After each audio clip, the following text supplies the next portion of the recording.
Hello বন্ধুরা, এই দেখো এরা সবসময় নিজেদের গা চেটে পরিষ্কার করে। এরা এদের স্নান করাতে নেই, দেশি বিড়ালকে কখনো স্নান করাতে নেই।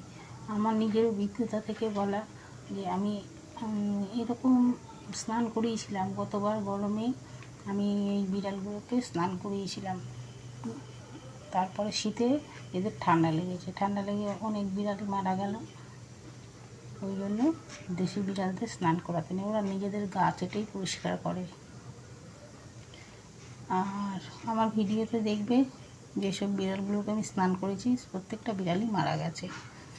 তাই দেশি বিড়ালকে কখনোই স্নান করাতে নেই। তাই এবারে আর স্নান করাইনি ওদের আমি, কারণ ভুটানকেই অনেক কষ্টে ওই ডাক্তার দেখিয়ে বাঁচিয়েছি।